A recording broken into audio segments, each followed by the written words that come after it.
ശേഖരേട്ടൻ വരാൻ താമസിക്കുന്നെന്താ? ചെറിച്ച വേറെ എവിടെയെങ്കിലും പോകുന്നു പറഞ്ഞോ? ഇല്ല മോളെ, പലചരക്ക് കടയിൽ തന്നെ പോയത്. ഇപ്പൊ വരുമായിരിക്കും. അച്ഛന് ആഹാരം കഴിക്കേണ്ട സമയമായി ചെറിയമേ. ഏട്ടന് വിശന്നു തുടങ്ങിയോ? ഏയ് ഇല്ല യാമിനി, എനിക്കല്ലെങ്കിൽ ഈ ഇടയായി വിശപ്പ് തീരെ കുറവാ. ശേഖരേട്ടൻ ഒരു സാധനം വാങ്ങിക്കാൻ വിട്ടുപോയി. കടയിലേക്ക് പോയിരിക്കാ. ഇപ്പൊ വരും. വന്നാ ഉടനെ ആഹാരം തരാം. നീ ടെൻഷൻ അടിക്കാതെ. ഇനിയിപ്പോ കുറച്ച് താമസിച്ചാലും ഒരു കുഴപ്പമില്ല.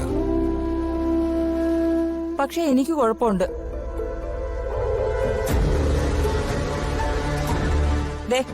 കൃത്യസമയത്ത് ആഹാരം കഴിച്ചില്ലെങ്കിൽ എനിക്ക് ഗ്യാസ് ഉരുണ്ട് നെഞ്ചിലേക്ക് കയറും.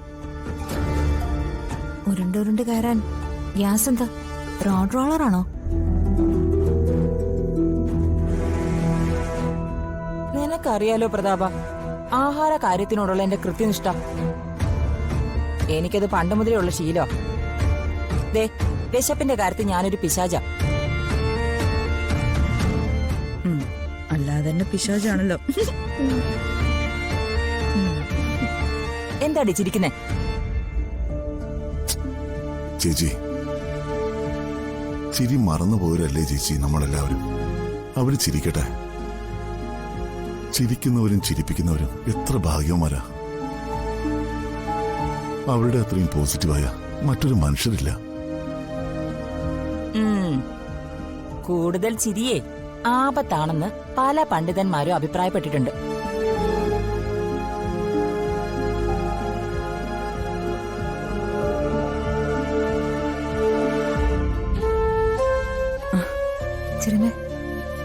നീ ഇതെല്ലാം കൂടി ഒറ്റയ്ക്ക് എടുത്തണമെന്നോ? ഓട്ടോക്കാരൻ സഹായിച്ചു. നിനക്ക് ഇതൊന്നും ശീലമില്ലാത്തല്ലടാ. അതിനെന്താ കുഴപ്പം? നമുക്ക് ആവശ്യമുള്ള പലചരക്ക് സാധനങ്ങൾ കടയിൽ പോയി വാങ്ങിക്കുന്നത് തെറ്റാണ്.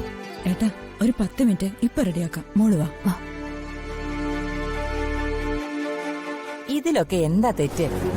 IAS-കാര്, IPS-കാര്, ഡോക്ടേഴ്സ്, എഞ്ചിനീയേഴ്സ് അവരവരുടെ ഭാര്യമാരെയും കൂട്ടിക്കൊണ്ട് വന്നാ സൂപ്പർ മാർക്കറ്റിൽ നിന്ന് സാധനങ്ങൾ വാങ്ങുന്നത്. പിന്നെയാ ഇവൻ. എന്നാലും ഇങ്ങനെ ഒരു അഷ്ടദാരിദ്ര്യം വരുന്നു ഞാൻ ഓർത്തില്ല.